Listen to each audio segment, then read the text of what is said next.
Hi, welcome to the DevOps project. In this project, we will be demonstrating how we build a continuous delivery pipeline with different stages of continuous build, deployment, and integration. As a part of project, we develop this pipeline in three different stages. Mainly, first is the build. In this, we use the Jenkins as the build management server hosted on the Amazon Web Services and GitHub as code hosting repository.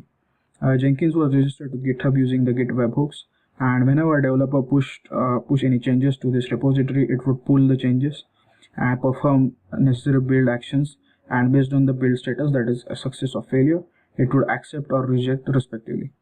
In the next stage is the testing and analysis phase. In this, we perform the testing of our source code using the QUnit testing and identified the coverage of our test cases using the Istanbul tool. Both of these tools were managed by the Grunt task runner, and at the same time we perform analysis using the Checkstyle and Esprima. The reports of Istanbul, Checkstyle, and Esprima were generated and reported on the Jenkins homepage of the project. Next is the deployment phase, in which we adopted a static architecture where we had the two production servers and one canary server. The production server one was the main server, and all the production deployment of production servers and proxy as well as Redis was handled by the Ansible. So when a new code was pushed, it would be pushed on the production one server.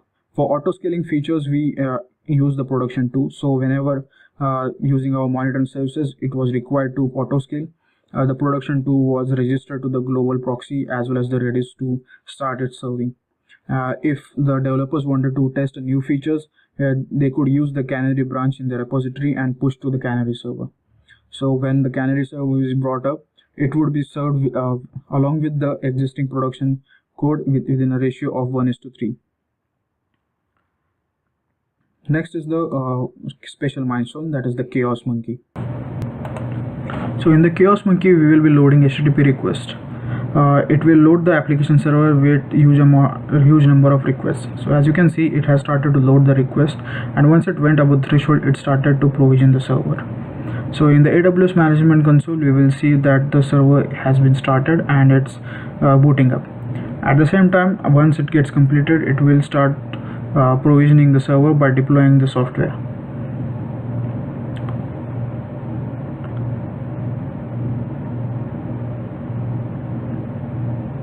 Now as you can see, the provisioning has been completed and it says that the server is ready, but at the same time we see that there are no requests received. As a result, because of our auto scale feature, it will start to shut down the excess AWS instance.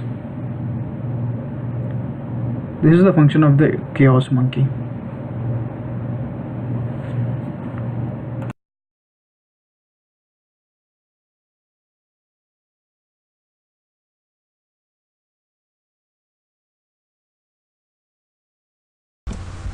Hey, so this is the monitoring service that we are using in our Milestone, and the web app denotes the whole application infrastructure that is under test.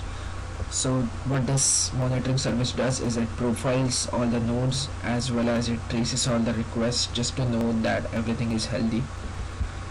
This is the network topology where web application is sending requests to different app servers, and it is connected to a different Redis host, and we can realize the infrastructure based on how the requests are traveling through the infrastructure in this topology. Traces is when we get an error in getting different routes, and these errors are seen in this log files. Then we can also trace back errors like this. Here's a Redis connection error. We can record all those errors just to know what went wrong at what time. Then we are also using this monitoring service for monitoring our metrics, different types of metrics. These throughput response times are on every app server, and it helps us know the health of the app server. We also have some custom metrics like memory load and request load. So this is the number of requests that are going to um, a specific app server. So we can select minimum and maximum, and then also average of the whole infrastructure. So we are using this in making decisions for auto scaling and descaling. Thank you.